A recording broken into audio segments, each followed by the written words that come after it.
Halo Foodpreneur Indonesia, welcome to podcast Q&A session Foodies Media Community. Foodies, the first F&B education platform in Indonesia. Halo semua, saya Danis Punto Adi. Hari ini saya akan coba menjawab ada pertanyaan yang masuk ke channel Foodies dari salah satu foodpreneur teman kita. Pertanyaannya itu adalah bagaimana menjaga bisnis agar tetap sustain. Jadi sebelumnya saya akan coba menjelaskan sebenarnya apa sih yang dimaksud dengan bisnis sustain itu.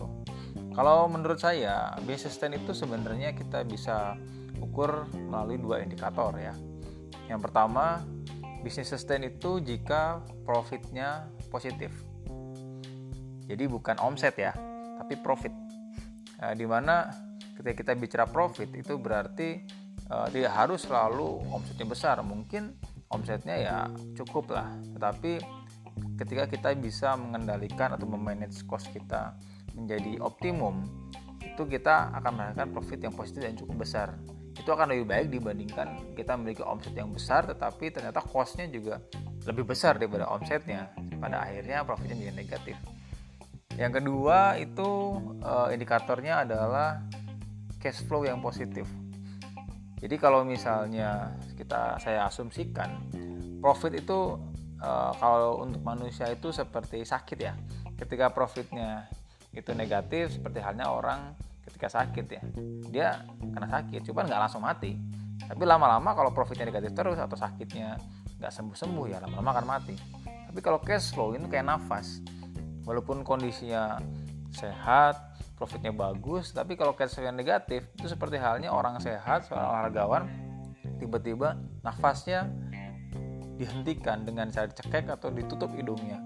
Walaupun sesehat apapun perusahaan atau seseorang, kalau nafasnya dihentikan langsung bisa mati seketika. Karena kenapa? Karena antara uang yang masuk dan uang yang keluar itu nggak seimbang. Profit bagus tetapi kita banyak buang-buang untuk investasi-investasi yang tidak kita perhitungkan sehingga pada akhirnya profit itu menjadi minus juga. Itu berbahaya. Nah, bagaimana sih caranya supaya kita bisa menjaga 2 indikator tadi untuk selalu baik sehingga pada akhirnya bisnis kita menjadi sustain. Kalau kita bicara bagaimana membuat profit positif, hal pertama yang kita harus lakukan, kita harus menjaga top line kita atau sales kita itu dalam kondisi yang stabil atau konsisten. Ada beberapa tips yang mungkin saya bisa sampaikan untuk bisa menghasilkan top line atau revenue yang positif ini.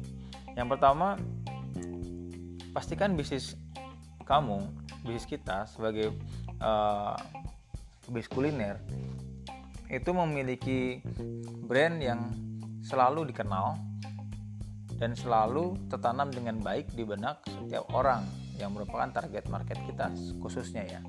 Nah, itu kenapa? Karena saat ini persaingan begitu ketat sekali ya.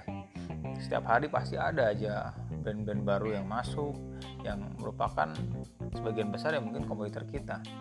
Jadi konsumen itu dengan mudahnya bisa lupa untuk produk kita.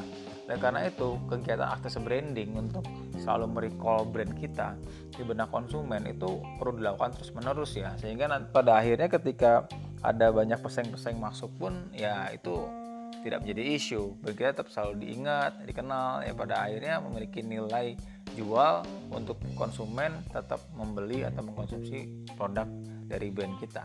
Itu yang pertama. Yang kedua, pastikan konsumen-konsumen kita itu selalu puas. Kenapa ini penting? Karena bisnis itu kan tidak selalu mendatangkan konsumen baru ya. Bisnis yang sehat itu adalah bisnis yang secara organik bisa tumbuh berkembang. Selain dari konsumen-konsumen baru yang datang, juga di mana konsumen lama itu puas, senang, dia lakukan repetisi yang semakin sering frekuensinya, atau membeli produk dengan jumlah yang semakin banyak setiap kali transaksi. Tapi atau lebih keren lagi jika si konsumen-konsumen kita yang happy tadi pada akhirnya ngajak teman-temannya untuk datang ke restoran kita dan mencoba produk kita. Wah, itu akan luar biasa sekali. Karena kenapa luar biasa ya? Karena dengan secara organik sales kita bisa growth, bisa bertumbuh, market bisa berkembang dengan effort biaya marketing untuk mendatangkan market baru itu sangat minim sekali, karena pemasarannya dibantu oleh konsumen-konsumen kita yang sudah happy karena puas terhadap produk yang kita berikan kepada mereka. Yang ketiga, selain kita memastikan konsumen kita puas dan kemudian repeat, buatlah program-program marketing yang sekiranya bisa mendatangkan traffic baru untuk konsumen-konsumen kita yang baru. Jadi selain memaintain jumlah yang ada, tapi kita juga harus menambah terus ya konsumen-konsumen baru, sehingga opportunity untuk meningkatkan revenue itu menjadi semakin besar setiap saat. Nah, banyak program yang kita bisa lakukan untuk bisa membuat program-program marketing yang bisa mendatangkan traffic baru. Bisa dengan kita meluncing menu-menu yang baru. Contoh misalnya, selama ini market kita misalnya orang-orang kantoran ya, terus kita pengen menggarap satu market baru, dimana market barunya ini misalnya anak-anak SMA atau anak-anak kuliahan, anak sekolahan. Dan kita tahu bahwa anak sekolahan atau kuliah itu senang banget dengan produk-produk yang pedas-pedas dengan harga yang mungkin relatif lebih murah. Kita bisa mendevelop satu produk baru dengan harga yang lebih murah dan taste produk rasa yang sesuai dengan selera anak kuliahan atau anak SMA. Kita meluncing, kita punya opportunity untuk bisa mendatangkan market yang sebelumnya nggak pernah datang ke tempat kita. Itu kita bisa lakukan. Dan mungkin banyak lagi program-program yang kalau misalnya kita gali lagi, kita coba cari insight lagi, kita akan mendapatkan banyak program yang kita bisa implementasikan untuk bisa mendatangkan market-market baru ini. Nah, setelah kita bisa menjaga top line, tahap berikutnya yang kita harus jaga itu adalah cost-nya. Percuma kita punya pendapatan banyak kalau kita nggak manage cost-nya. Oleh karena itu, yang perlu kita lakukan untuk manage cost adalah kita harus membuat sistem budgeting yang cukup terukur dari awal.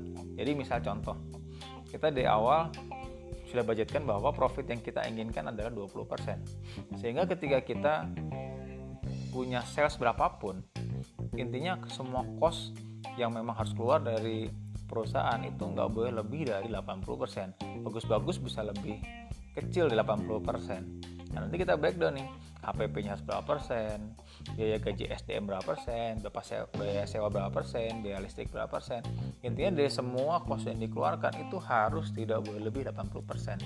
Sisanya kita tinggal implementasi dengan disiplin, karena kadang-kadang problem terberat itu adalah ketika implementasi ya, gimana kita disiplin bener-bener membuat planning cost kita itu benar-benar sesuai dengan yang seharusnya.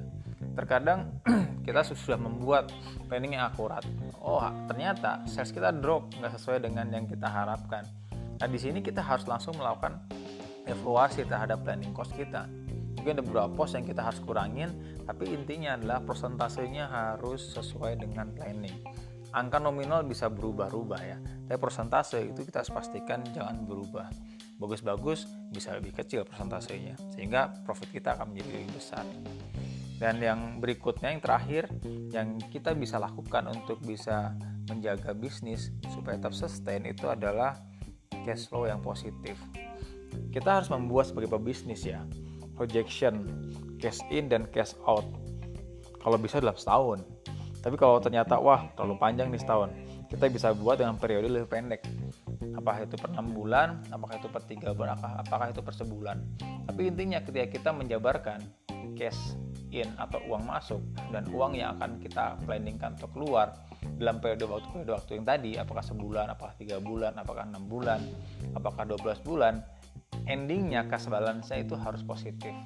Jangan pernah kita menyeting kondisi di mana cash in itu lebih kecil dibanding cash out, karena itu yang sangat berbahaya dan pada akhirnya kita tidak akan menjadi sehat bisnisnya dan pada akhirnya akan tergerus terus. Ujung-ujungnya kalau seperti itu bawaannya pasti akan berhutang atau mengambil cadangan-cadangan yang kita miliki. Kalau misalnya pada akhirnya top line atau cash in-nya nggak membaik, ini adalah awal mula dari bisnis kita akan menjadi hancur dan akan jadi sustain. Jadi teman-teman foodpreneur semuanya, kira-kira itu tips-tips yang biasa saya sharing untuk menjawab pertanyaan bagaimana satu bisnis itu tetap menjadi sustain dan pada akhirnya terus berkembang bahkan untuk menjadi besar di kemudian hari. Thank you semuanya, dan jangan lupa ya, ajak teman-teman dan kenalan dari Foodpreneur sekalian untuk join di Telegram channel Foodies Media Community untuk dapat update ilmu bisnis kuliner setiap harinya. Terima kasih.